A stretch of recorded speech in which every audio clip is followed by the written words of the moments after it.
BJP क्या बोलती, घर में घुस के बोले डैश डैश बोले, हम बोले घर में घुस के बैठ जाओ आप। सब अपोजिशन पार्टीज गवर्नमेंट को बोल रहे कि इसका आप खत्म करो ये टेररिज्म को।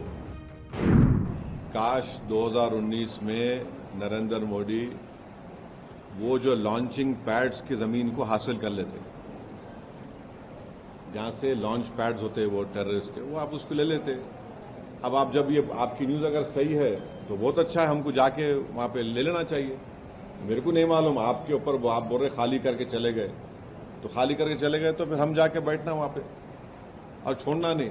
अब के बार अगर कुछ एक्शन ले रहे तो घर में घुस के बैठ जाना, घर में घुस के मारते बोले ना, अब घर में घुस के बैठ जाना, खत्म, ये होना चाहिए। पीओके ले लेना नहीं, अरे गवर्नमेंट खुद बोल रही, एक बात सुनिए, पीओके नहीं, पीओके का रेजोल्यूशन है पार्लियामेंट का, भारत की पार्लियामेंट का रेजोल्यूशन है, वो भारत का है बोल के। तो बीजेपी क्या बोलती, घर में घुस के बोले डैश डैश बोले, हम बोले घर में घुस के बैठ जाओ आप। ये खत्म होना है टेररिज्म, जो बार बार हर थोड़े दिन को जो टेररिज्म होता। आप देखिए हैदराबाद में लुम्बिनी पार्क का हुआ, दिलसुख नगर का हुआ। मैं एक शर्मा साहब को जानता हूं, तेलुगु के पंडित हैं, उन्होंने अपनी बेटी को खो दिए। कभी कभी आके मिलते मेरे दारुसलाम में, असद साहब मेरी बेटी याद आ रही मेरे को, बोल तेलुगु के पंडित अपनी नौजवान बच्ची को खो दिए। आप 26/11 का हुआ, निजामाबाद की एक दुल्हन वो वीटी स्टेशन पे मारी गई जिसके हाथों में मेहंदी थी। पुलवामा हुआ, आपके उरी हुआ, आपके पठानकोट हुआ, रेसी हुआ लास्ट ईयर, वैष्णो देवी के पास 7 टूरिस्ट को मारे। तो आपके पास तो पूरे सब अपोजिशन पार्टीज गवर्नमेंट को बोल रहे कि इसका आप खत्म करो ये टेररिज्म को, आप खत्म करो, आप पावर में हैं, आपको खत्म करना है इन चीजों को। एक आखिरी सवाल सर, जो पाकिस्तानी को वापस भेजा गया उसका डेटा रिलीज करना चाहिए क्या सेंटर?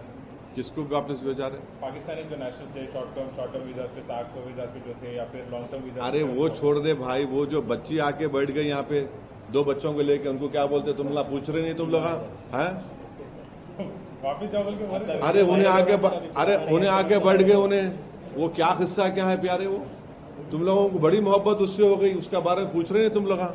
जब आप कास्ट सेंसस करेंगे तो हाल हकीकत मालूम होंगी, और कास्ट सेंसस होगा तो पसमानदा मुसलमान का भी होना और जो गैर पसमानदा उनका भी होना, फॉरवर्ड कास्ट का भी होना, मालूम होना कि अगर फॉरवर्ड कास्ट के है तो वो लोग कितने डेवलप्ड और फॉरवर्ड है या कितने बैकवर्ड है, पसमानदा मुसलमान है तो कितने डिप्रावेशन उनमें है और है उनमें, और जो नॉन पसमानदा मुसलमान है उनमें कितना डिप्रावेशन है।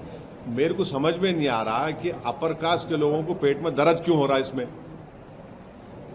आप अपनी तकलीफ को, पेट के दर्द को, सर के दर्द को आप लाके मुसलमानों पे डालना चाह रहे, मत करिए। आपके सर का दर्द का इलाज आप खुद करिए।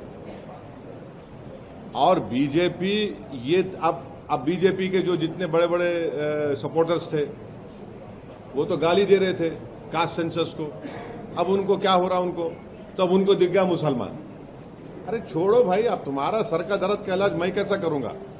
मैं ये कह रहा हूं कि सबके दर्दों का इलाज कास्ट सेंसस है।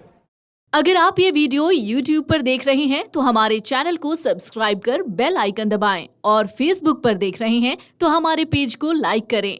8 मिलियन प्लस सब्सक्राइबर, आपके इस भरोसे के लिए बहुत धन्यवाद।